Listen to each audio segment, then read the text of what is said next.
இந்தியாவின் முதல் பட்டியல் இனத்தின் முதலமைச்சர். ஒடுக்கப்பட்ட மக்களுக்காக ஓங்கி குரல் கொடுத்தவர். 39 வயதில் முதலமைச்சரானவர். ஜனநாயகத்தின் அதிசயம் என்று முன்னாள் பிரதமர் நரசிம்மராவ் அவர்களால் பாராட்டை பெற்றவர். தமிழ்நாடு பகுஜன் சமாஜ் கட்சியின் தலைவர் கொல்லப்பட்டார் என்ற செய்தி அறிந்து நேரில் வந்து அஞ்சலி செலுத்தி குடும்பத்தாருக்கு ஆறுதல் கூறியவர். தலித் மக்களின் தலை நிமிரச் செய்த தனி அடையாளம். பகுஜன் சமாஜ் கட்சியின் தலைவரும் உத்தரப்பிரதேசத்தின் முன்னாள் முதலமைச்சருமான மாபெரும் தலைவர் மாயாவதி அவர்கள் 1956ஆம் ஆண்டு ஜனவரி 15ஆம் நாள் அன்று புதுடில்லியில் ஸ்ரீமதி சுதேதா கிரிப்லானி மருத்துவமனையில் பிறந்தார். அவரது தந்தை பிரபுதாஸ் கௌதம் புத்தநகர் தாத்ரிக்கு அருகிலுள்ள படல்பூர் கிராமத்தில் தபால் அலுவலக ஊழியராக இருந்தார். குடும்பத்தில் உள்ள மகன்கள் தனியார் பள்ளிகளுக்கு அனுப்பப்பட்டனர். மகள்கள் குறைந்த செயல்திறன் கொண்ட அரசு பள்ளிகளுக்கு சென்றனர். மாயாவதி அம்மையார் 1975ஆம் ஆண்டு டெல்லி பல்கலைக்கழகத்தின் உள்ள கலிந்தி கல்லூரியில் தனது BA LLB பட்டத்தை படித்தார். 1983ஆம் ஆண்டு டெல்லி பல்கலைக்கழகத்தின் புகழ்பெற்ற சட்ட பீடத்தில் இருந்து B.Ed படிப்பை முடித்தார்.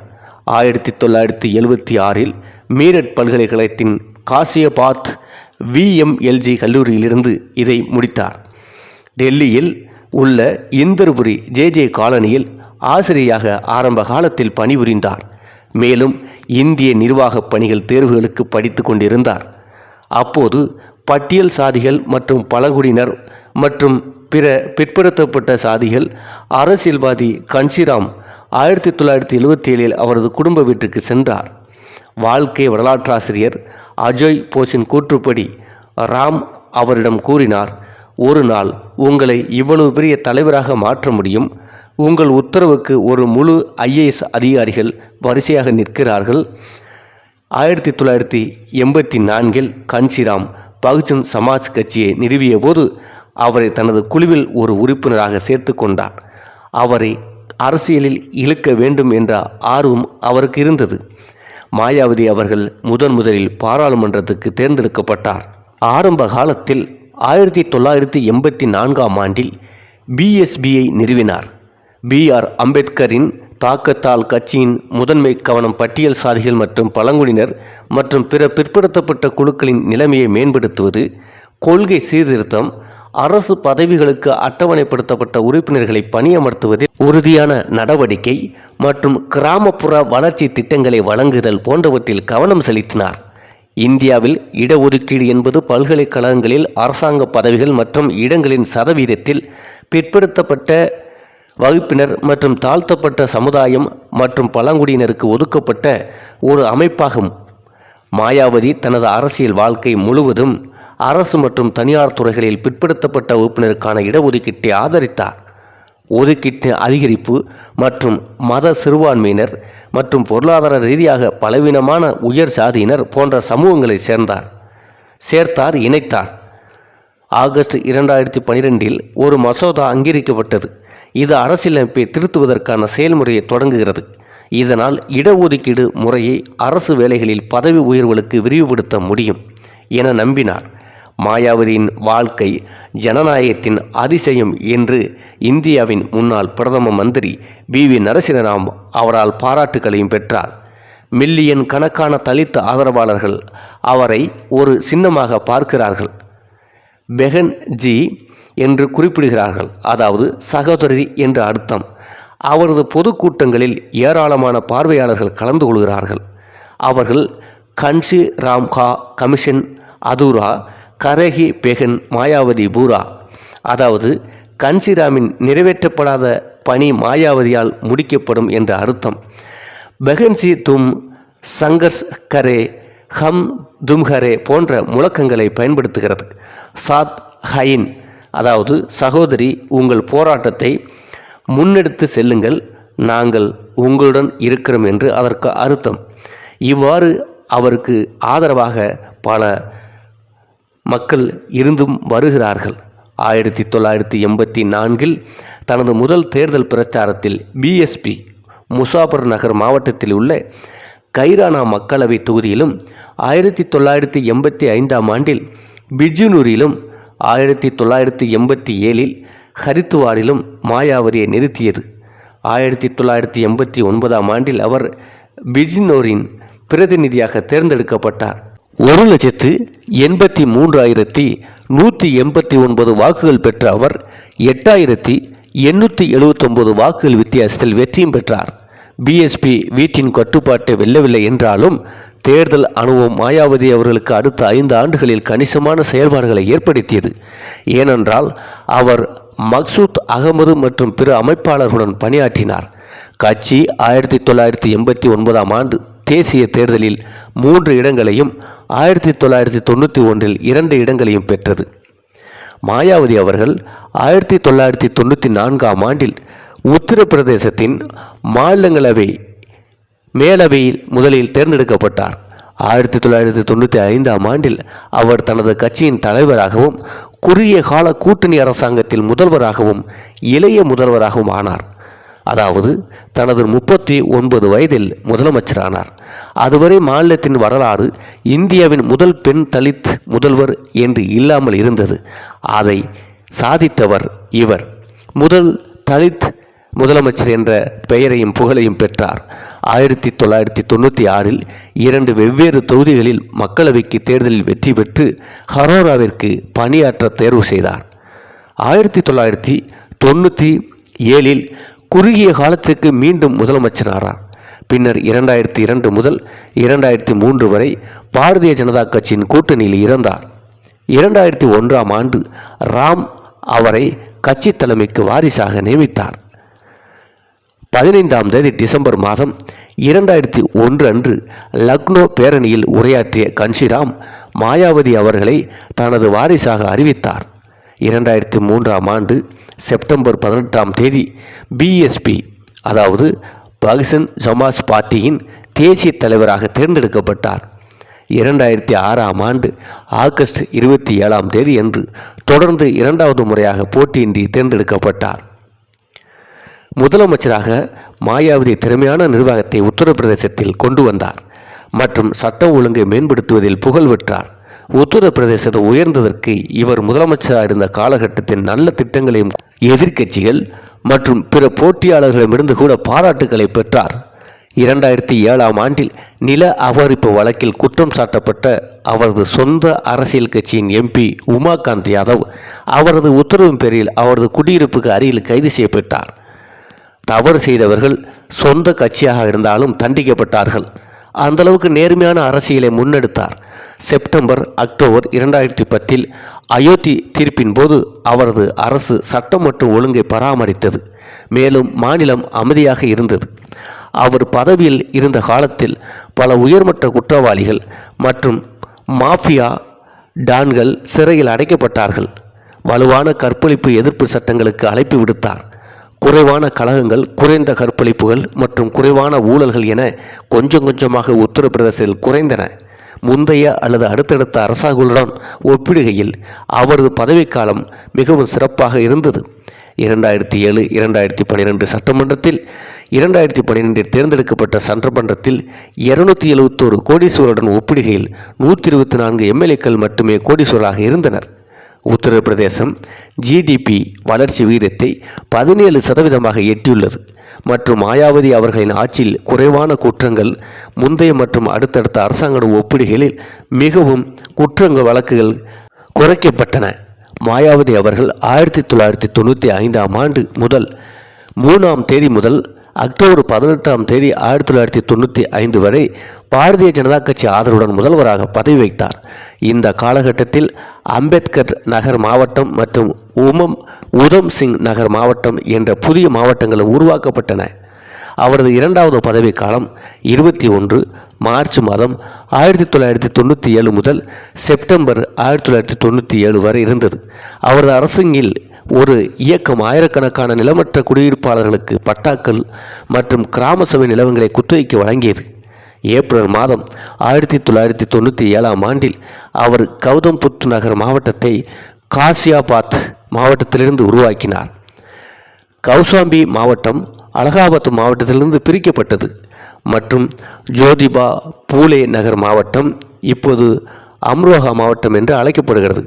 மொராதாபாத் மாவட்டத்திலிருந்து பிரிக்கப்பட்டது. மே மாதம் 1997 மகாமாயா நகர் மாவட்டம் இப்போது ஹத்ராஸ் மாவட்டம் என்று அழைக்கப்படுகிறது. அலிகார் மாவட்டத்திலிருந்து உருவாக்கப்பட்டது மற்றும் பண்டா மாவட்டம் பண்டா மற்றும் சத்ரபதி ஷாகுஜி மகாராஜ் நகர் என பிரிக்கப்பட்டது. மாயாவதி அவர்கள் அதிகாரிகளுடன் ஆய்வுக் கூட்டங்களை நடத்தினார் மற்றும் 127 அதிகாரிகளை இடைநீக்கம் செய்தார். டாக்டர் அம்பேத்கர் விருதுகளை நிறுவினார். லக்னோ, கான்பூர், அலகாபாத் மற்றும் பிற முக்கிய நகரங்களில் அம்பேத்கரின் பல்வேறு அளவுகளில் 100க்கும் மேற்பட்ட சிலைகளை நிறுவினார். அவரது 3வது பதவிக்காலம் 2002 மே 3 முதல் ஆகஸ்ட் 26, 2003 வரை இருந்தது. அதில் அவர் பாரதிய ஜனதா கட்சியின் ஆதரவை பெற்றிருந்தார். பிரதேச ஆணையர்கள் மற்றும் மாவட்ட நீதிபதிகள் உட்பட 12 IAS அதிகாரிகளை இடைநீக்கம் செய்தார். சட்டம் ஒழுங்கை பராமரிக்க தவறியதற்காக 6 IPS அதிகாரிகள் இடைநீக்கம் செய்யப்பட்டனர். அதே நேரத்தில் 24 அதிகாரிகள் மேம்படுத்த எச்சரித்தார். 511 ஏக்கர் கௌதம் புத்தர் பல்கலைக்கழகத்தை தொடங்கினார். அவர் கிங் சார்ஜ் மருத்துவ பல்கலைக்கழகத்தை சத்ரபதி ஷாஜஹு மகாராஜ் மருத்துவ பல்கலைக்கழகம் என்று பெயர் மாற்றி ஓரிரு நிர்வாக பிரிவுகளில் ஆய்வுக்கு பிறகு அவர் 3 மூத்த அதிகாரிகளை இடைநீக்கம் செய்தார். இவ்வாறு அவர் முதலமைச்சரான இருந்த காலகட்டத்தில் பல அதிரடி நடவடிக்கைகளை மேற்கொண்டார். அவர் முதலமைச்சராக இருந்த காலகட்டத்தில் இவ்வாறு பல முக்கியமான நடவடிக்கைகளை எதிர்த்தார். அரசாங்கத்துக்கு மிகப்பெரிய பாராட்டுகளும் குவிந்தது. ஆனால் 2007-2008 மதிப்பீட்டு ஆண்டில் மாயாவதி அவர்கள் 26 கோடி வருமான வரி செலுத்தி நாட்டின் முதல் 20 வரி செலுத்துவோர் பட்டியலில் இடம் பிடித்தார். முன்னதாக அவர் அறியப்பட்ட வருமானத்துக்கு அதிகமாக சொத்து சேர்த்ததாக CPI வழக்கு பதிவு செய்தது. தனக்கு எதிரான CPI விசாரணை சட்டவிரோதமானது என்று மாயாவதி விவரித்தார். அவரது வருமானம் கட்சி தொண்டர்கள் மற்றும் ஆதரவாளர்களால் செய்யப்பட்ட பரிசுகள் மற்றும் சிறிய பங்களிப்பில் இருந்து வருகிறது என்று அவரது கட்சி வலியுறுத்தியது. 2011 ஆண்டு ஆகஸ்ட் 3 அன்று டெல்லி உயர்நீதிமன்றம் மாயாவதிக்கு எதிரான மத்திய அரசின் மேல்முறையீட்டை நிராகரித்தது. அவர் தனது நன்கொடையாளர்கள் அனைவரின் அடையாளத்தையும் வெளிப்படுத்துவதன் மூலம் தனது கடமைகளை முழுமையாக நிறைவேற்றியுள்ளார். பரிசுகள் அவரது ஆதரவாளர்களால் நன்கொடையாக வழங்கப்பட்டன என்று கூறியது. உச்சநீதிமன்றத்தில் மேல்முறையீடு செய்ய வேண்டாம் என மத்திய அரசு முடிவு செய்தது. 2012 ஆண்டு மார்ச் 13 மாயாவதி தனது ராஜ்யசபா வேட்புமனுடன் தாக்கல் செய்யப்பட்ட பிராமண பத்திரத்தில் 111.26 கோடி மதிப்புள்ள சொத்துக்களை வெளிப்படுத்தினார். 9 ஆண்டுகளுக்கு பிறகு ஜூலை மாதம் 2012 அன்று உச்சநீதிமன்ற நீதிபதிகள் P. சதாசிவம் மற்றும் தீபக் மிஸ்ரா ஆகியோரின் உச்சநீதிமன்ற பெஞ்ச் மூலம் சொத்து குவிப்பு வழக்கு ரத்து செய்யப்பட்டது. இந்த வழக்கு தேவையற்றது என்று நீதிமன்றம் கண்டிருந்தது. வழக்கு விசாரணை இயக்குநரகத்திடமிருந்து பெறப்பட்ட கருத்தின் அடிப்படையில் CPI மேல்முறையீடு செய்ய வேண்டாம் என முடிவு செய்தது. 2012 அக்டோபர் 4 கமலேஷ் வர்மாவால் ஒரு மறு ஆய்வு மனு தாக்கல் செய்யப்பட்டது. இந்த வழக்கு வெறும் தொழில்நுட்ப காரணங்களுக்காக தள்ளுபடி செய்யப்பட்டுள்ளதாகவும் ஆதாரங்கம் போதுமான மதிப்பாய்வு செய்யப்படலை என்று வாதிட்டார். 2013 ஆகஸ்ட் 8 அன்று உச்சநீதிமன்ற வழக்கை மீண்டும் திறக்கும் கோரிக்கையை நிராகரித்தது. சட்ட ஆலோசனையை பெற்ற பிறகு CPI இறுதியாக 2013 அக்டோபர் 8 அன்று தங்கள் கோப்பை மூடியது. இவ்வாறு அரசியல் வாழ்க்கை அவருக்கு சிறப்பாக புகழை தேடித்தந்தது. பகுஜன் சமாஜ் கட்சியின் நிறுவனர் கன்சிராம் அவர்கள்தான் முதலில் அரசியல் பணியில் சேராமல் அரசியலுக்கு வருமாறு வற்புறுத்தியதை தொடர்ந்து மாயாவதி தனது அரசியல் வாழ்க்கையை தொடங்கினார். மாயாவதி திருமணமாகாமல் இருக்க தேர்வு செய்தார். இவர் இரும்பு பெண்மணி என்றும் அழைக்கப்படுகிறார். கட்சியின் சார்பில் நிதி திரட்டும் நடவடிக்கைகளுக்காக மாயாவதியின் 47வது பிறந்தநாள் விழாவில் கன்சிராம் பாராட்டினார். தேசிய அளவில் அதிகாரத்தை பெறுவதே கட்சியின் இறுதி இலக்கு என்றும் அந்த தேடலுக்கு மாயாவதியின் முயற்சி உதவியது என்றும் அவர் கூறினார். அவரது பிறந்த நாள் முக்கிய ஊடக நிகழ்வுகளாக மாறியது. அதில் அவர் வைரங்களுடன் தோன்றினார். அவரது ஆதரவாளர்கள் அவரது பிறந்த நாளை ஜன் கல்யாண்காரி திவாஸ், அதாவது மக்கள் நல தினம் என்று அறிவித்தனர். 2009 ஆண்டில் மாநிலத்தின் ஏழை மற்றும் தாழ்த்தப்பட்ட மக்களை இலக்காக கொண்ட நலத்திட்டங்களின் அறிவிப்பால் இவர் பல திட்டங்களை கொண்டு வந்தார். 2010 7.312 கோடி மதிப்பில் சமூக திட்டங்களை அறிமுகப்படுத்தினார். 2007-2008 மாயாவதி 26.26 கோடி வருமான வரியாக செலுத்தினார். ஷாருக் கான் மற்றும் சச்சின் டெண்டுல்கர் போன்ற பெயர்களுடன் ஐடி துறையில் முதல் 200 வரி செலுத்துவோர் பட்டியலில் அவர் 20வது இடத்தில் இருந்தார். மாயாவதி ஏப்ரல் மாதம் டிசம்பர் 2007 15 கோடியை முன்கூட்டிய வரியாக செலுத்தினார். மற்ற வருமானங்களில் அவர் 12.5 கோடி செலுத்தினார். அதில் பெரும்பாலானவற்றை அவர் கட்சியால் பரிசுகள் என்று அறிவித்தார். மார்ச் 15, 2010 அன்று பகுஜன் சமாஜ் கட்சி நிறுவனர் கன்சிராமின் பிறந்த நாளுடன் இணைந்த கட்சியின் வெள்ளி விழா கொண்டாட்டங்களின் போது மாயாவதிக்கு பணத்தாள்களால் மாலை அணிவித்த பகுஜன் சமாஜ் கட்சியினர், இந்திய செய்தி சேனல்களும் செய்தித்தாள்களும் இந்த நிகழ்வை ஒரு ஊழல் என்று அம்பலப்படுத்தியது. மாயாவதியைப் போல பகுஜன் சமாஜ் கட்சி ஆதரவாளர்களின் நன்கொடையில் இருந்து அல்ல, ஊழல் முறையில் பணத்தில் இருந்துதான் கரன்சி நோட்டு மாலை உருவாக்கப்பட்டதாக வெளிப்படையாக காட்டப்படும் ஊழல் செயலை முதல்வர் பயங்கரமாக செய்தார் என்று அவரது அமைச்சர்கள் மற்றும் ஆதரவாளர்கள் கூறினர். 2006 கன்சிராமின் இறுதி சடங்குகளில் மாயாவதி கன்சிராம் மற்றும் தானும் பௌத்த மரபுகள் மற்றும் பழக்க வழக்கங்களை கடைபிடித்ததாக கூறினார். அரசியல் சூழ்நிலைகள் தாம் இந்தியாவின் பிரதமராக வரும்போது முறையாக பௌத்த மதத்துக்கு மாறுவதற்கான தனது விருப்பத்தை அவர் கூறினார். அவரது இறுதி சடங்குகள் பாரம்பரியமாக ஒரு ஆண் வாரிசு மூலம் செய்யப்பட்டது. பாலின பாகுபாட்டுக்கு எதிராக அவர்களின் கருத்துக்களின் வெளிப்பாடாக இருந்தது. உத்தரப்பிரதேசின் முதலமைச்சராக இருந்தபோது பிக்குகளை பிரார்த்தனைக்கு பயங்கரமாக அழைத்தார். மாயாவதி பற்றிய இலக்கியங்கள், ஆய்வுகள் மற்றும் புத்தகங்களை உள்ளடக்கியது. அவரை பற்றிய முதல் படைப்புகளில் ஒன்று பத்திரிகையாளர் முகமது ஜமீல் அக்தரின் இரும்பு பெண்மணி குமாரி மாயாவதி என்ற புத்தகம். அவரது சுயசரிதைகள் மேரே சங்கர்ஷ் ஷ்மை ஜீவன் ஏவம், பகுஜன் மூமெண்ட், காசா ஃபர்னாமா ஆகிய இந்தியில் 3 தொகுப்புகளாகவும், a travelogue of my struggle ridden life மற்றும் பகுஜன் சமாஜ் ஆங்கிலத்தில் 2 தொகுதிகளாகவும் இந்த புத்தகங்கள் உள்ளன. பெஹன்ஜி மாயாவதியின் அரசியல் வாழ்க்கை வரலாறு என்பது முழுமையாக அந்த புத்தகங்களில் இடம்பெற்றுள்ளன. 2003ஆம் ஆண்டு மாயாவதி முதலமைச்சராக இருந்தபோது போலியோ ஒழிப்பு முயற்சிக்காக யுனிசெஃப், உலக சுகாதார நிறுவனம் மற்றும் ரோட்டரி இன்டர்நேஷனல் ஆகியவற்றால் பால் ஹாரிஸ் ஃபெலோ விருது பெற்றார். ராஜர்ஷி ஷாகு மெமோரியல் ட்ரஸ்ட் மூலம் மாயாவதிக்கு ராஜர்ஷி ஷாகு விருது வழங்கப்பட்டது. 2008ஆம் ஆண்டில் ஃபோர்ப்ஸ் உலகின் 100 சக்தி வாய்ந்த பெண்களின் பட்டியலில் மாயாவதி 59வது இடத்தில் சேர்த்தது.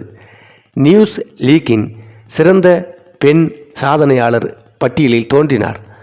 2009 நியூஸ் வீக் கட்டுரையில் அவரை இந்தியாவின் பராக் ஒபாமா என்றும் பிரதமருக்கான சாத்தியமான வேட்பாளர் என்றும் விவரித்தார். டைம்ஸ் இதழ் 2007ஆம் ஆண்டுக்கான இந்தியாவின் 15 மிகவும் செல்வாக்கு மிக்கவர்கள் பட்டியலில் மாயாவதி அவர்களையும் சேர்த்தது. அந்த அளவிற்கு இந்திய அரசியலில் மிக பெரும் புகழையும் பெயரையும் பாராட்டுகளையும் பெற்று உச்சம் தட்டவர் மாயாவதி அவர்கள். 3 முறை ராஜ்யசபா எம்பியாகவும் 4 முறை மக்களவை எம்பியாகவும் பணியாற்றியுள்ளார். 2012ஆம் ஆண்டு தேர்தல் பிராமண பத்திரத்தின்படி மாயாவதி அவர்கள் சொத்து மதிப்பு 111.64 கோடியும் கடன்கள் 87.68 லட்சம் என்றும் சொல்லப்பட்டது. 1989ஆம் ஆண்டு முதல் 91ஆம் ஆண்டு வரை பிஜ்னூரில் இருந்து 9வது மக்களவை எம்பியாக தேர்ந்தெடுக்கப்பட்டார். 1994 முதல் 1996 வரை உத்தரப்பிரதேசத்திலிருந்து ராஜ்யசபா எம்பியாக தேர்ந்தெடுக்கப்பட்டார். 1996-97 ஹராரோ பிசி அங்கு எம்எல்ஏவாக ஒருமுறை தேர்ந்தெடுக்கப்பட்டார். 1998-99களில் அக்பர்பூரிலிருந்து 12வது மக்களவை எம்பியாக தேர்ந்தெடுக்கப்பட்டார். 99 முதல் 2002 வரை அக்பர்பூரில் இருந்து மீண்டும் 13வது மக்களவை எம்பியாக தேர்ந்தெடுக்கப்பட்டார். 2004ஆம் ஆண்டு அக்பர்பூரிலிருந்து 3வது முறையாக 14வது மக்களவை எம்பியாக தேர்ந்தெடுக்கப்பட்டார். 2004 முதல் 2007 வரை உத்தரப்பிரதேசத்திலிருந்து ராஜ்யசபா எம்பி ஆனார். 2007 முதல் 2012 வரை உத்தரப்பிரதேசத்தில் முதல்வரானார். 2007 முதல் 2012 உத்தரப்பிரதேசத்தின் முதலமைச்சராக இருந்தார். இது அவர் முதலமைச்சராக இருப்பது 4வது முறையாகும். 2012 முதல் 2017 ஆண்டு வரை உத்தரப்பிரதேசத்திலிருந்து ராஜ்யசபா எம்பியாக 3வது முறையாக அவர் தேர்ந்தெடுக்கப்பட்டார். இவ்வாறு அரசியலில் மிக பெரும் சாதனையாளராக விளங்கி வருபவர் மரியாதைக்குரிய மாண்புமிகு அரசியல் தலைவர் மாயாவதி அவர்கள்.